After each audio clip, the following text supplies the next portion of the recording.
Selamat pagi teman-teman duit semua. Kembali lagi ya bersama kami. Kita sekarang pengen ngadain semacam ngobrol-ngobrol pagi. Kita bisa dalam metode webinar ini kita ada di melalui platform Zoom. Saya Fajar Huzaifah bersama dengan Chief Hanif. Halo Chief, apa kabar di sana? Pagi, Jar. Kondisi baik-baik saja? Di sini matahari lagi rada kinclong nih. Dari kinclong ya bagus. Jadi sekalian sambil berjemur. Nah di Iya. bawah ada Bos Ferry Latuhihin. Apa kabar Bos? Baik, Bos. Apa kabar di sana, sehat ya? Sehat. Nah kita kita kayaknya pagi-pagi ini kita ngobrol-ngobrol santai dulu kali ya. Siap. Mengenai kemarin kita udah publish info sama teman-teman tanam duit semua. Kalau kita akan ngobrolin tentang kita akan membawakan suatu tema nih. Tema hari ini adalah apa yang menyebabkan NAB reksadana saham dan reksadana pendapatan tetap itu bisa fluktuatif naik dan turun gitu. Nah, di sini saya Fajar Huzaifah, teman-teman tanam duit semua, kalau misalnya ingin mengajukan pertanyaan bisa dituliskan melalui kolom komentar di bawah. Oke, mungkin kita kan bersama tahu ya, Chief Hanif, kalau misalnya reksadana pendapatan tetap dan reksadana saham itu salah satu dan salah dua yang merupakan reksadana yang memiliki resiko atau NAB-nya itu bisa naik dan turun. Ya. Nah, kira-kira secara sederhana dulu sih sebenarnya apa sih yang pada dasarnya membedakan antara reksadana pendapatan tetap dan reksadana saham gitu? Saya nih, Jar ya. Iya, Chief. Oke. Selamat pagi semua, teman-teman ya. Senang sekali pagi ini bisa ngobrol di sini. Jadi yang pertama tentu kita lihat dari jenis reksadananya. Kita bahas memang cuma dua, reksadana saham dan reksadana pendapatan tetap. Reksadana saham ini mengikuti aturannya OJK ya. Dia minimum dari seluruh portfolionya minimum 80% itu harus dalam bentuk portfolio saham dalam situasi apapun. Jadi kalau misalnya ada dana yang terhimpun itu misalnya 10 miliar atau 100 miliar, maka minimum 80% itu harus dalam bentuk portfolio saham. Ya, jadi kalau Itu harga reksadana saham kali ya? Iya, itu reksadana Ya, saham. Jadi Oke. kalau misalnya harga saham lagi naik ya dia akan ikut naik ya 80%-nya paling enggak. Demikian juga kalau turun. Makanya itu yang menyebabkan fluktuatif karena 80%-nya adalah saham. Jadi kalau harga sahamnya lagi naik turun ya dia ngikutin. Nah, kalau reksadana pendapatan tetap minimum 80%-nya itu adalah surat utang atau obligasi. Ya. Nah, dia juga obligasi ini juga bisa naik turun, tapi dia tidak sefluktuatif dari reksadana saham ya karena nature-nya beda. Kalau yang satu itu kalau portfolio saham itu tergantung dari kinerja perusahaan, dia nggak ada terima bunga, nggak ada terima kupon ya karena dia posisinya hanya berdasarkan nilai saham. Sementara kalau reksadana pendapatan tetap, obligasi itu mengandung ada bunga. Jadi sudah itu obligasi itu ada jangka waktunya ya. Di ujungnya nanti harganya itu akan menjadi normal kembali pada saat harga perdana atau pada saat pertama kali dia dibeli ya. Beli betul. Nah, jadi itu kira-kira secara umumnya ya. Nah, kalau gitu yang lebih beresiko biasanya yang reksadana pendapatan tetap atau saham ya, karena kan isinya juga beda nih. Satu isinya bond sama satu isinya saham gitu. Yang biasanya yang lebih stable atau yang lebih berisiko reksadana saham. Kenapa? Karena saham itu kan bukti kepemilikan kita atas perusahaan. Betul. Ya. Jadi penghasilannya itu berdasarkan dividen suatu saat. Kalau ada misalnya tahun 2019 udah ada audit terhadap perusahaannya, kemudian nanti ketahuan tahun 2019 itu untungnya berapa, dan nanti manajemen atau juga pemegang saham secara sepakat akan membagikan namanya dividen. Sementara ya jadi kan belakangan baru diterima. Sementara dividennya itu belum tentu besar. Kadang-kadang juga perusahaan tidak membagikan dividen. Dividen sama sekali. Maka harga nilainya saham itu menjadi nilai ekspektasi. Jadi kalau harganya naik, kalau profitnya naik ya, maka harga saham per lembarnya jadi ikut naik ya. Nah, kalau obligasi itu adalah surat utang. Namanya juga surat utang. Ya, berarti kan nanti harus dikembalikan. Kalau minjemnya 10 miliar atau suatu perusahaan menerbitkan surat utang 10 miliar misalnya.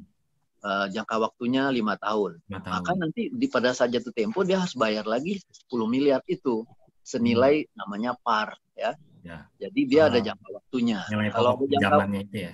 Iya, nah yang akan mempengaruhi selama jangka waktu 5 tahun itu adalah di kuponnya biasanya tetap misalnya 8% gitu ya atau 10%. Nah, in between itu kan ada faktor-faktor yang menyebabkan harga obligasi ini naik atau turun. Tapi dia ada limitasinya, nggak seperti saham.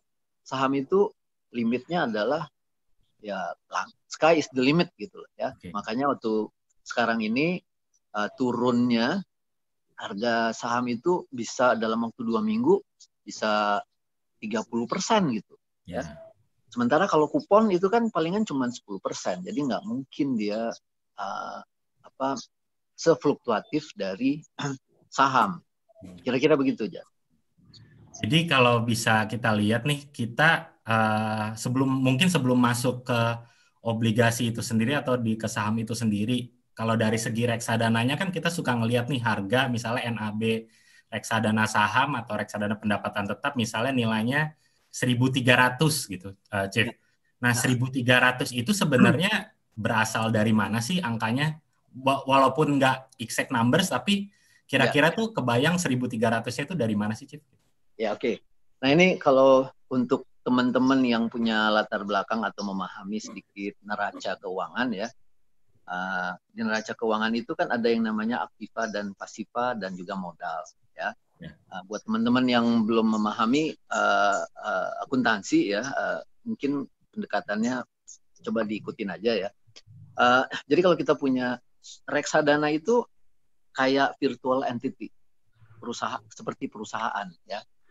Nah, layaknya sebuah perusahaan dia tuh punya neraca dan juga laba rugi. Nah, di neracanya itu ada aktiva. Aktiva itu menggambarkan aset, ya, menggambarkan portfolio. Jadi pada saat reksadana itu terkumpul uangnya dari masyarakat, kemudian dia membelikan portfolio saham atau portfolio obligasi, maka di aktivanya itu adalah miliknya si reksadana, ya. Sementara si pemegang unit penyertaan itu seperti memiliki perusahaan tersebut, reksadananya. Ya, jadi cara perhitungan NAB-nya semua aktiva, kalau misalnya itu reksadana saham, ada saham A, B, C, D, E, atau saham Astra, Telkom, BCA, Mandiri dan seterusnya. Dia setiap hari itu ada harganya, ya. Kalau membelinya harganya misalnya 1.000, terus setiap hari dia akan berubah-ubah sesuai dengan harga penutupan pada saat bursa lagi tutup sore hari, ya.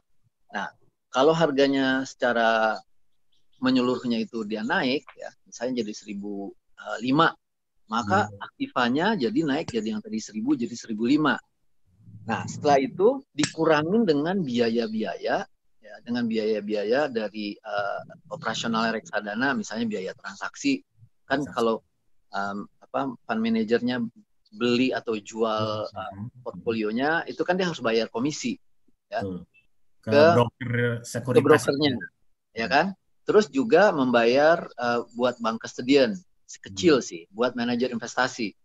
Nah, jadi semua portfolio yang tadi nilainya berapa ditambah dengan bunga, misalnya bunga bank gitu ya, kita mungkin sebagian udah taruh di deposito, begitu dikurangin dengan biaya-biaya yang muncul, berarti kan ada net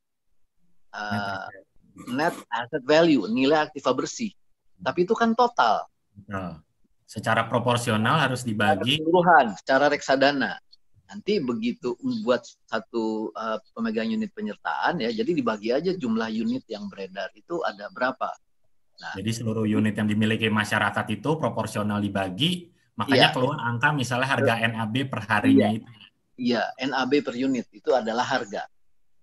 Oke, dan itu dihitung tiap hari oleh bank kustodian. Iya, itu dihitung, ada metodenya. Kalau buat reksadana saham, harganya itu hariannya itu dihitung adalah harga penutupan pada sore hari. Jadi pada sore hari jam 4 itu kan ditutup perdagangan. Nah, pada saat ditutup yang terakhir itu masing-masing ada harganya. Harga saham Telkom berapa, Astra berapa, BCA berapa, Indofood berapa, dan seterusnya. Digabungin semuanya di situ. Ya, itu aturannya begitu kalau di reksadana saham. Kalau di obligasi ya itu beda dengan yang di saham. Kalau saham itu ibaratnya kita berdagang di satu pasar gabruk semua gitu ya. Makanya itu dia pada saat beli satu saham dia ngantri. Ada yang beli, ada yang menawar berapa, ada yang maksudnya mau meletakkan harga pembelian berapa, ada yang mau jual berapa, nanti ketemu di tengah. Ya, semuanya seperti itu, nggak bisa saya beli dari kamu gitu Jar, ya. Kita janjian berdua, itu nggak bisa. Bisa. Iya, harus ngantri di bursa. Nah, kalau bond bisa ya? Iya, walaupun saya tahu kamu punya saham saya Astra, saya lagi butuh Astra gitu ya. Kita nggak bisa seperti itu. Harus ada di bursa. Kalaupun bisa, itu kita janjian nanti kita nggak lewat yang ngantri, ya. Jadi pakai crossing istilahnya ya. Sistem antrian itu. Kalau saham, kalau obligasi itu dia tidak seperti bursa efek yang istilahnya adalah across the board. Kalau obligasi itu sebaliknya itu bilateral, namanya over the counter, ya. Harga saya sama kamu beda sama saya sama Pak Ferry. Ya, nah masing-masing punya info sendiri-sendiri. Nah ini untuk harga obligasi ini ada harga acuan itu dikeluarkan. Kita fund manager itu mengacu ke yang namanya PHEI, pusat harga efek, penilai harga efek Indonesia.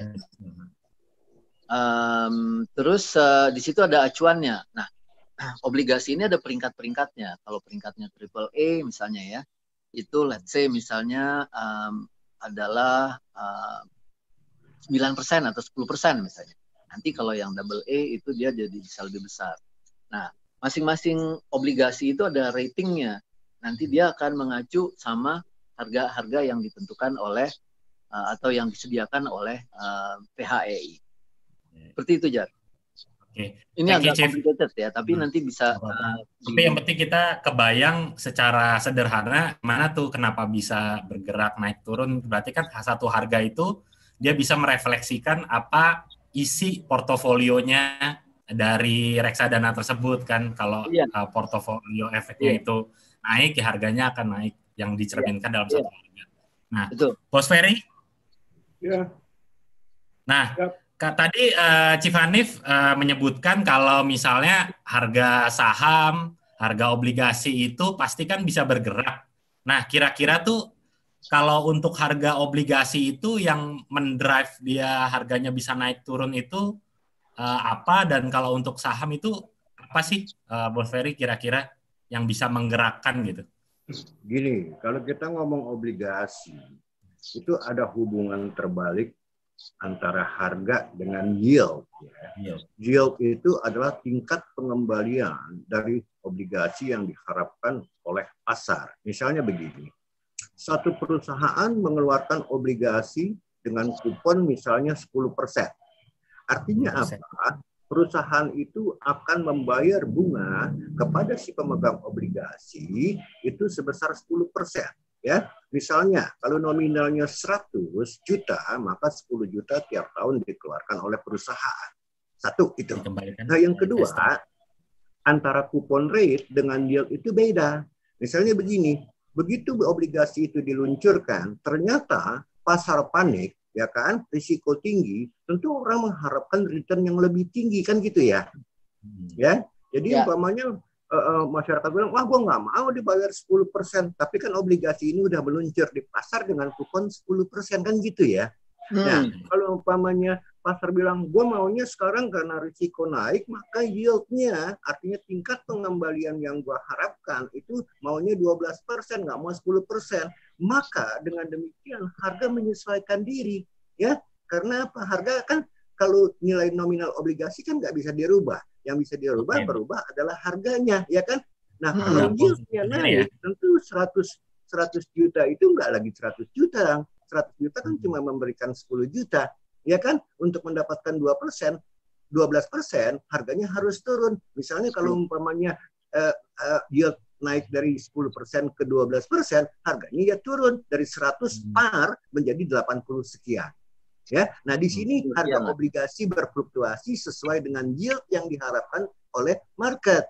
Sebaliknya, kalau market bilang, oh situasi aman, 10% oke banget, 9% juga oke, misalnya ya. Nah, Anda untung pemegang obligasi karena apa? Harganya nggak 100 lagi untuk mendapatkan 10 perak, ya, atau 10 juta, harga 110 juta itu bisa memberikan yield 9%. Artinya apa? Kalau yield turun, harganya naik obligasi, ya. Kalau yield naik, harganya turun obligasi. Nah, fluktuasi harga obligasi itu berlaku sepanjang tenor obligasi tersebut, ya. Jadi misalnya kalau tenornya 5 tahun, ya hitung aja 5 tahun tinggal di discounting dengan yield yang ada, berapa besar turunnya. Kalau 1 tahun, gampang, ya kan, tinggal 100 dibagi 1 per 12%, ya. Jadi begitulah mekanisme di dalam harga obligasi. Berbeda dengan saham umumnya orang mengharapkan capital gain, bukan dividen, ya. Jarang orang mengharapkan dividen, bahkan pemegang saham nggak besar juga ya. Bahkan Warren Buffett pun, ya, itu cuma beberapa saham saja yang diharapkan dividen, misalnya Coca-Cola, ya kan, lantas Apple, ya kan. Tapi banyak misalnya orang membeli saham Telstra, ya kan, atau saham Amazon. Itu nggak pernah bagi dividen, tapi harganya kok naik terus gitu ya. Ya, karena apa? Yang diharapkan adalah bahwa the company is growing. Dan jangan lupa pemegang saham adalah pemilik perusahaan, ya. Walaupun tidak membagi dividen, bahkan earningnya masih negatif untuk startup seperti Telstra gitu ya, yang si Elon Musk punya ya, atau seperti Amazon, mereka mengharapkan, wah kalau gua beli sekarang nih, ya, harganya sahamnya si Elon Musk ini gila, ini mobil listrik bakal di mana-mana, company will be growing so fast and I am the owner of the company, kan gitu ya. Berarti kan equity saya naik ya. Nah, itu bedanya. Kalau obligasi orang mengharapkan kupon yang dibayarkan tiap tahun, yang artinya semacam dividen, ya kan? Kalau ekuivalen dengan saham. Tapi kalau saham umumnya mayoritas itu mengharapkan capital gain, harganya naik, ya. Jadi itu bedanya ya. Karena apa? Basically perusahaan tidak bisa dipaksa membagikan dividen. Misalnya begini, company kita nih startup, ya kan? Loh, kita bikin untung, belum tentu kita bagi dividen kepada si owner ya. Karena apa? Bisa juga nih cash yang kita miliki untuk reklame, untuk iklan, untuk ekspansi ya, untuk IT segala macam. Artinya tidak harus kita bagi dividen. Tapi kalau market percaya bahwa memang company kita sehat dan bakal growing so fast, harga saham kita naik gitu. Ya. Nah, berarti kalau untuk reksadana pendapatan tetap, kan kita berarti harapannya agar harga obligasinya itu bisa naik ya. Jadi kalau reksadana pendapatan tetap, drivernya adalah pertama udah jelas mendapatkan pendapatan tetap berupa kupon. Ya, satu, ya kan. Yang kedua, di tengah jalan harga obligasi itu bisa naik, bisa turun kan gitu ya. Jadi kalau naik is okay, ya kan. Ada bumper, pertama adalah kupon, yang kedua ada capital gain. Tapi kalau di tengah jalan yield naik seperti sekarang misalnya ya, ini kan masa corona ini masa risiko tinggi ya, yield itu naik luar biasa kalau kupon. Iya, sehingga harga obligasinya kalau dijual ke market tentu turun kan begitu ya. Tapi kalau umpamanya si fund manajernya bilang, kan kita mau tahan yang namanya obligasi ya kan 5 tahun segala macam. Tetap harga kalau dijual di market turun. Tapi kalau ditahan pun nggak masalah. Artinya apa? Dia tetap mendapatkan kupon. Kupon. Ya, Kayak gitu, itu bedanya antara saham dan obligasi. Ya, fluktuasinya tentu obligasi tidak separah saham. Karena apa? Kalau yield itu naiknya nggak gila-gilaan dalam hitungan puluhan persen. Misalnya yield 10 tahun untuk Indonesian Government Bond itu kalau nggak salah sekarang sekitar 7,8%. Sebelum corona kalau nggak salah cuma 7,2%. Ya. Sebelum corona kita sempat di 68, 67. 6,8, 6,7 ya. 67, 6,8. Artinya apa? Naiknya itu dari 6,7, 6,8 ke 7,8%. Nggak sedrastis turunnya harga saham dari 35.000 seperti BCA sampai ke 26.000 kan gitu ya. Jadi memang yang namanya saham itu disebut risky asset, artinya risiko.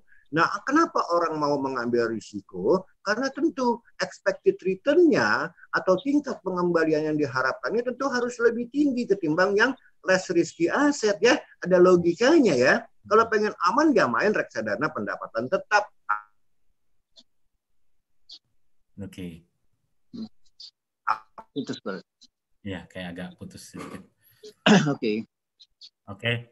Bos Ferry. Thank you informasinya. Kenapa nih. lebih aman? Oke. Fine. Kenapa lebih aman reksadana pasar uang? Karena tenor portofolionya lebih pendek ya dibandingkan reksadana pendapatan tetap yang tenornya mungkin 5 tahun sampai 10 tahun obligasi yang dipegang. Tapi kalau reksadana pasar uang kebanyakan penempatannya di deposito, ya kan? Jadi lebih aman, tapi tentu tingkat pengembaliannya lebih rendah. Kecil. Ya. Jadi pasti membeli jadi ya antara return yang bisa kita harapkan sama tingkat keamanannya atau tingkat riskinya itu ya, bos ya berarti. Betul, semakin riski semakin tinggi tingkat pengembalian yang diharapkan. Semakin rendah tentu semakin rendah tingkat pengembalian yang diharapkan. Gitu ya. Jelas ya? Ya.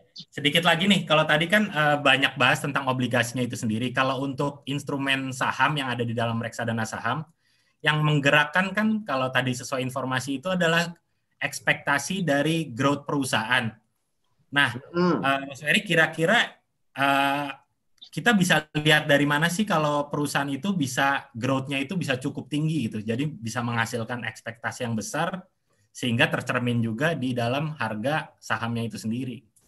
Nah, ini pertanyaan yang bagus. Dari mana kita ketahui bahwa sebagai metriknya, sebagai ukurannya, sebagai angkanya, dari mana kita tahu suatu saham dari suatu perusahaan ini bakal naik atau turun? Tentu itu yang menjadi ukuran utama adalah earning-nya. Ya, earning itu dilaporkan tiap kuartal oleh perusahaan. Misalnya BCA, BBRI, Indofood, Astra itu diwajibkan oleh Bursa Efek setiap kuartal mengeluarkan laporan keuangan atau financial statement. Dari sana kita ketahui apakah ini perusahaan sehat, tidak sehat, growing, fast growing, atau dying, kan gitu ya.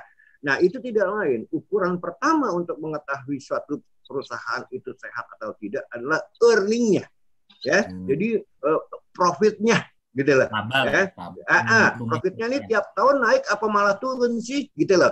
Apakah stagnan misalnya kan begitu ya. Nah, ini menjadi acuan pertama di dalam memilih saham. Makanya banyak yang menggunakan yang istilahnya PE ratio atau price earning ratio ya. Nah, itu misalnya price earning ratio-nya ini udah 12 ya kan. Artinya apa? Harga sahamnya itu 12 kali earning-nya ya. Kayak gitu lah. Kalau price earning ratio-nya 10, berarti harga saham 3.000 itu misalnya yang 3.000 perak, earning-nya per tahun itu 300 perak. Ya kan? Nah, kalau earning-nya naik, bisa juga harga sahamnya naik juga. Ya kan? Sehingga price earning-nya stabil. Ukuran lainnya banyak lagi. Ada yang namanya enterprise value dibagi EBITDA. Earning before interest, taxes, and depreciation. Ada lagi yang menggunakan book value. Misalnya untuk bank-bank ya. Banyak yang nanya saya, kok ini BCA book value-nya udah 4 kali lebih ya, sementara bank-bank lain seperti BNI, BRI masih di bawah 3. Ini kenapa kayak begini? Nah, tentu orang berharap kenapa book value-nya lebih mahal dari bank-bank lain? Karena orang berpikir BCA ini, wah sangat kencang sekali ya larinya ya, artinya growing-nya ya, dibandingkan Jadi kembali bank-bank lagi yang ke ekspektasi masyarakat terhadap perusahaan masing-masing tersebut ya, Bos. Nah, iya, tapi gini, ya kan kembali lagi kepada pemula, saya katakan untuk gampangnya kalau mau bermain saham, saya tidak advise bermain sendiri ya. Karena apa? Pertama, Anda tidak punya pengetahuan kalau pemula ya, tentang saham yang mana yang bagus, yang mana yang butut, ya kan? Yang mana yang gorengan, ya kan? Oleh karena itu, bagi pemula saya sarankan lebih baik bermain saham lewat reksadana saham, ya. Kenapa? Karena manajer investasi punya knowledge dan punya informasi, ya, saham apa yang harus dibeli, gitu kan ya, di luar kondisi market tentunya, ya kan. Yang kedua, dalam keadaan market seperti sekarang ini, mereka tahu kapan beli dan kapan jual umumnya, ya, sehingga risiko price drop, ya kan, itu sangat limited dibandingkan bermain sendiri yang kita tidak tahu, ya kan? Karena apa? Harga saham ini bukan cuma di-drive oleh faktor company itu sendiri, tapi juga faktor market, Bos. Ya, kayak sekarang nih dengan virus corona, orang pikir wah ini bakal banyak yang bangkrut, ya kan? Perusahaan-perusahaan, maka pada jualah saham-saham itu dan berguguranlah harganya, ya. Oke. Mungkin nih ada satu pertanyaan nih, Chief Hanif dan Bos Ferry, mungkin kalau bisa bantu jawab. Ada pertanyaan kalau misalnya saya nih sebagai investor, mungkin umurnya masih muda, masih sekitar 25 tahun. Nah, kan dihadapkan dengan pilihan misalnya ada reksadana pendapatan tetap dan reksadana saham. Nah, kira-kira tuh saya harus pilih yang mana dan harus berapa banyak ya kira-kira gitu, mungkin untuk masing-masing. Kalau boleh saya jawab ya. Semua tergantung investasi itu tergantung daripada horizon waktu investasi kita. Misalnya begini, Anda masih muda, Anda 25 tahun, ya kan pensiun umur 60, berarti Anda masih bakal punya pendapatan masih 35 tahun lagi. Advice saya, Anda bisa memanage pensiun fund Anda sendiri loh, ya. Artinya apa? Biasanya kan pensiun fund itu memang diurus sama perusahaan gitu ya, atau jam sostek, whatsoever lah ya. Tapi Anda pun sebetulnya bisa. Misalnya gaji Anda katakanlah 15 juta atau 10 juta whatsoever ya kan, 10% karena Anda masih muda dan time horizon investasi Anda masih panjang, saya lebih pilih reksadana yang berisiko, yaitu saham. Ya, karena apa? Karena saham kalau kita ngomong jangka waktu lama jauh lebih menguntungkan ketimbang pendapatan tetap. Sebaliknya berbeda dengan orang-orang yang ingin memasuki masa pensiun, ya. Jangan main saham kalau menurut saya. Misalnya Anda udah umur 50 ke atas, ya kan? Masa pensiun Anda tinggal 10 tahun bahkan mungkin 5 tahun lagi Anda bisa pensiun dini. Lebih baik main pendapatan tetap. Karena apa? Karena dalam jangka pendek, fluktuasi saham itu sangat binal sekali.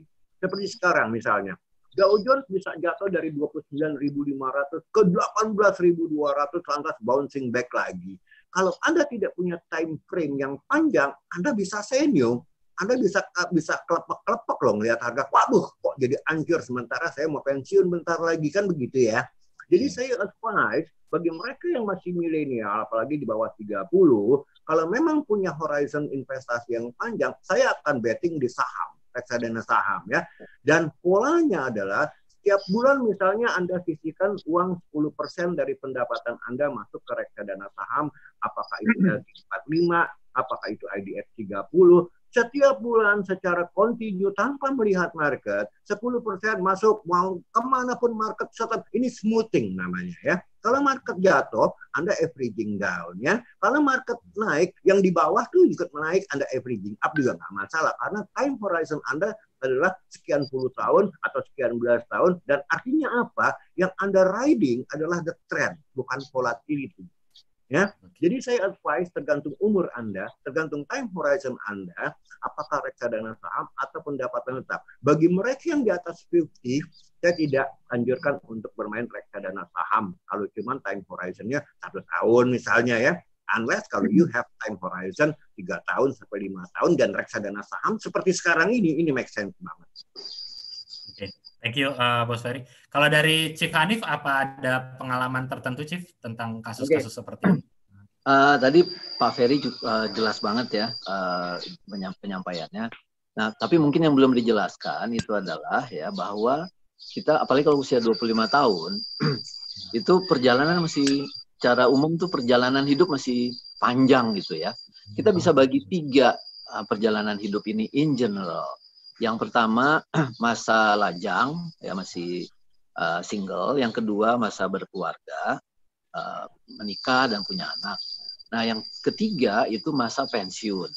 Nah, kalau usia milenial 25 tahun, saya yakin kebanyakan masih lajang ya. Nah, kita bisa bagi 2 nih, bagi 3 bahkan. Kita harus punya tujuan keuangan. Kalau kita berinvestasi nggak punya tujuan, itu ibaratnya kita berkendaraan, ya, naik motor atau naik mobil, nyetir, tapi nggak tahu mau pergi kemana. Nah, seperti itu investasi kalau nggak punya tujuan. Maka harus punya tujuan. Sebagai sebagai single, paling nggak tuh misalnya untuk tujuan jangka pendeknya apa? Kalau punya tujuan jangka pendeknya itu ingin menikah, misalnya dalam 3-5 tahun lagi, maka untuk tujuan itu berinvestasi di reksadana yang risikonya rendah sekali atau menengah. Jadi jangan masuk ke reksadana saham. Pasar Kenapa? uang sama pendapatan tetap oke berarti ya? Iya, pasar uang dan pendapatan tetap oke. Kalau reksadana saham, selalu di dalam jangka panjangnya itu ada event tertentu yang membuat, yang biasanya unexpected, yang membuat harga saham itu jadi turun. Bayangkan kayak sekarang ya, IHSG, harga saham gabungan, turun dalam waktu 3 bulan itu turunnya bisa 30%. Lebih, ya enggak? Bayangkan kalau investasinya kemarin 5 tahun gitu ya. 5 tahun terus tiba-tiba turun 30%. Itu bisa sangat habis profit yang kemarin kayaknya. Betul. Ya, makanya itu harus jangka panjang. Kayak sekarang misalnya orang punya jangka panjang 10 tahun ya. Dia baru berinvestasinya 3 tahun. Ternyata habis itu drop. Nggak apa-apa, terus aja investasi. Ya. Going ya. Justru di tengah kondisi kayak gini bisa dapat harga yang di bawah ya. Betul ya. Jadi ada sebelum saya juga perlu nyampein ya. Reksadana ini dalam bahasa Inggrisnya namanya mutual fund. Reksadana ini sebetulnya bahasa Sanskerta kuno ya. Kalau bahasa Inggrisnya itu mutual fund, kalau di bahasa Indonesia itu namanya dana kolektif atau investasi kolektif. Nah, karena sifatnya kolektif, ini sangat cocok untuk masyarakat yang punya keterbatasan dana investasi. Bisa mulai dari 10.000 atau 100.000. Nah, berinvestasilah secara rutin. Setiap bulan habis gajian ya langsung disisihkan. Kalau tadi yang usia 25 tahun tadi ya, untuk menikah atau buat down payment nanti mau beli apartemen ya, mungkin itu 7 tahun lagi barangkali ya. Nah, itu investasi, tapi juga jangan di reksadana saham gitu. Tapi begitu dia panjang ya, misalnya pensiun. Satu hal yang kita nggak bisa hindarin itu adalah pensiun. Pensiun itu baik itu wira swasta ataupun kerja di perusahaan, pensiun itu nggak bisa dihindarin karena udah nggak produktif. Ya. Nah, kita harus siapkan dari sekarang. Kita bisa menyiapkan pensiun itu setiap bulan dan tidak harus jumlahnya besar. Bisa dengan 100.000 setiap bulan, 500.000 atau 1 juta ya. Nah, berinvestasi aja setiap bulan. Lama-lama kita akan dapetin unit dengan harga pembeliannya dalam perkembangan nanti itu jauh lebih rendah dibandingkan dengan harga pasar. Ini gunanya mutual fund atau reksadana. Karena mutual fund atau reksadana ini adalah investasi untuk semua kalangan. Nggak kenal usia juga. Tadi Pak Ferry juga bilang ya, kalau horizon investasinya 5 tahun, ya itu ya jangan berinvestasi di reksadana saham. Taruhlah yang tadi ya, buat pensiun udah 30 tahun lagi misalnya mau pensiun. Nah, nanti pada saat 5 tahun sebelum pensiun, itu jangan semuanya yang tadinya di reksadana saham tuh dipindahin ke reksadana. Mulai dikurangin ya, dipindahin. Iya. Kalau saya bilang itu harus drastis, kalau udah 5 tahun itu drastis dipindahin ya, atau dipindahin pelan-pelan. Jadi makin mendekati jatuh temponya tujuan kita itu harus ada di reksadana pasar uang. Itu. Saya punya advice gini ya, Pak Hanif ya, untuk Ya. mengetahui lebih detail kira-kira investasi di reksadana mana yang paling tepat, sebaiknya gini aja, di Tanam Duit itu kita memberikan informasi anytime atas pertanyaan ya. Jadi kalau umpamanya ada nasabah dari Tanam Duit, keuntungannya menjadi nasabah Tanam Duit adalah bahwa kita providing information dan education. Ya, jadi bukan cuma informasi jual beli aja reksadana ini, reksadana itu, tapi juga kita memberikan edukasi yang seperti Pak Hanif bilang tadi. Kalau Anda mau kawin tahun depan atau 2 tahun lagi, ya jangan masuk ke saham. Bisa get burn karena terlalu pendek ya, walaupun Anda masih muda. Ya kan? Tapi juga memang tergantung tujuannya. Kalau Anda bilang, oke, saya masuk yang 10% tiap bulan ini memang untuk pensiun, it is another story ya. Tapi kalau Anda bilang, wah saya punya duit nih 50 juta atau 100 juta, mau kawin semuanya, saya invest semuanya di mana ya? Jangan semuanya di saham, karena Anda tahun depan mau kawin kan gitu ya. Jadi ada dana yang rutin yang bisa ditempatkan untuk pensiun, ada juga dana yang accidental, yaitu misalnya 1 tahun lagi Anda mau kawin atau mau beli mobil atau whatsoever ya, itu tentu time horizon-nya pendek, jangan masuk ke reksadana saham. Ya, kayak gitu ya. Tapi sebaiknya gini aja, kalau menurut saya, ya Tanam Duit ini memberikan edukasi dan informasi bagi setiap nasabah. Silahkan kalau mau tanya, kalau emang Anda nasabah Tanam Duit. Oke? Thank you. Thank you, Bos Ferry sama Chief Hanif. Rasanya cukup kita obrolan kali ini, kalau boleh saya simpulkan kepada teman-teman Tanam Duit semua. Reksadana pendapatan tetap dan reksadana saham ini kan termasuk kategori reksadana yang memiliki resiko. Nah, pergerakan harga NAB-nya itu terefleksi dari aset-aset di dalamnya, yaitu kalau misalnya reksadana pendapatan tetap berarti dari market value dari obligasi-obligasi, sedangkan kalau untuk reksadana saham itu tergantung dari saham-saham yang berada di dalamnya.